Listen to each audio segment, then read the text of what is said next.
El día de hoy vamos a continuar hablando sobre la metodología de ver, juzgar, actuar. Vamos a iniciar con la pregunta ¿cómo surge? Bueno, el ver, juzgar, actuar surgió como una metodología para la acción transformadora de los cristianos en sus ambientes y evitar la separación entre la fe y la vida.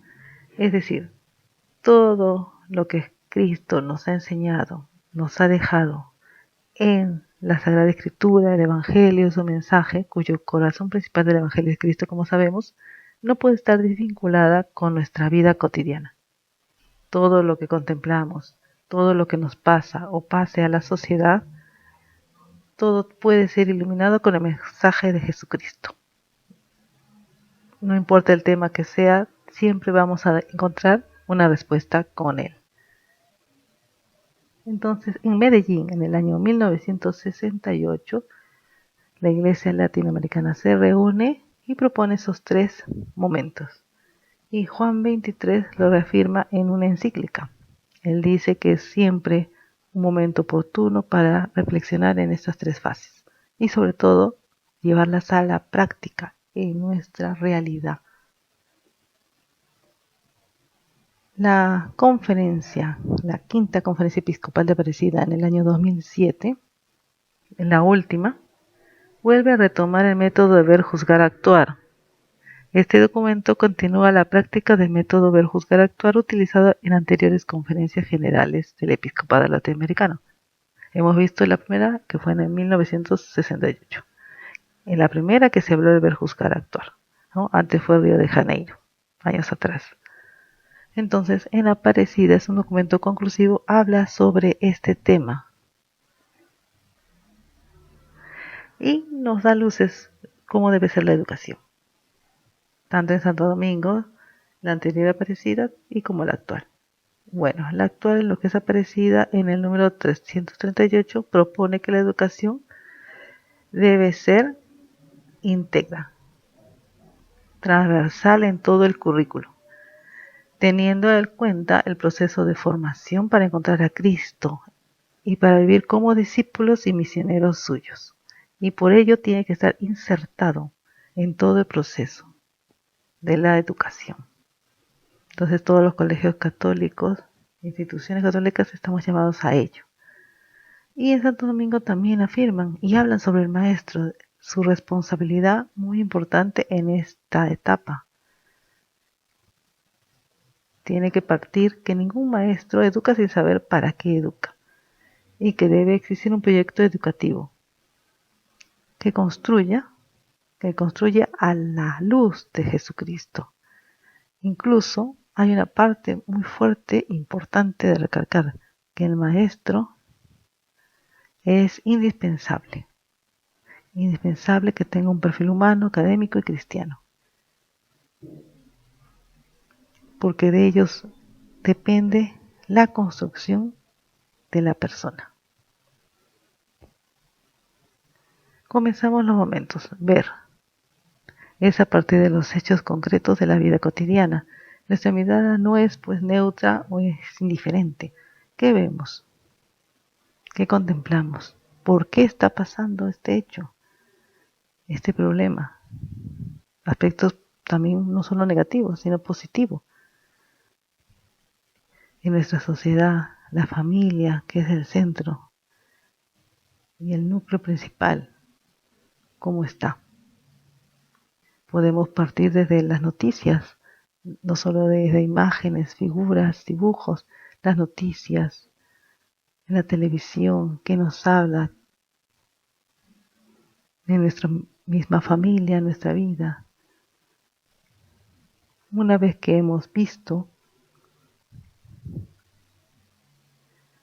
vamos a juzgar. Pero no vamos a juzgar el hecho en base a lo que yo pienso,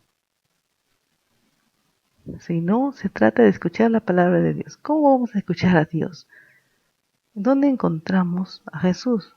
En la Biblia, a través del Evangelio o también en el Antiguo Testamento, también a través de los profetas, en el magisterio, que viene a ser el Papa, en la tradición de la Iglesia, que son los santos, que su vida, sus frases, sus ejemplos son huellas que nos dan luz para seguir este camino. Entonces debemos preguntarnos, ¿no?, acerca de este proyecto que Dios quiere para nosotros. En esta situación, ¿qué debemos hacer nosotros?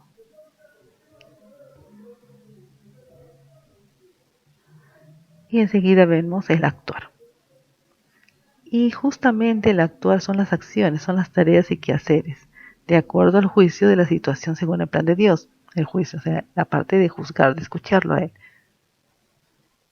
Hemos podido escucharlo en lo que es de repente un versículo o un capítulo completo, o lo que el Papa nos habla en sus cartas encíclicas. Toda esta parte va en lo que corresponde a juzgar. Y una vez que hemos escuchado, nos preguntamos qué debemos hacer para cambiar la situación. Quiere decir que hay un compromiso, que hay acciones concretas, en valores que se pueden plasmar en la solidaridad, en la paz, en la unidad, el aprender a amar cada vez más. Revisamos y celebramos, está dentro del actuar. Bueno, primero revisamos, vamos a evaluar en qué estamos fallando, qué podemos mejorar. Habrá sido de repente difícil proponernos acciones concretas. Como siempre todo parte de un propósito a lograr, vamos a preguntarnos si lo logré, cómo lo logré, cómo lo hice. Y hay un ejemplo en la secuencia metodológica de educación religiosa. Vamos a revisar si he hecho los pasos, ¿no?, si he podido constatar la realidad, si he podido juzgar a través del plan de Dios, de la palabra, he discernido, he reflexionado, he tomado conciencia.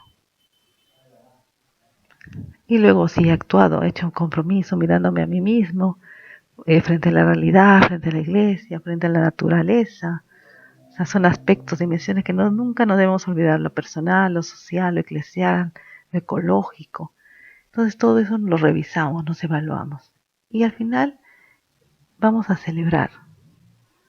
Como dice San Pablo, la vida del cristiano es una vida en el Espíritu. Esto lo podemos leer en Romanos capítulo 8. Por eso el cristiano vive en la adoración, la alabanza y la acción de gracias.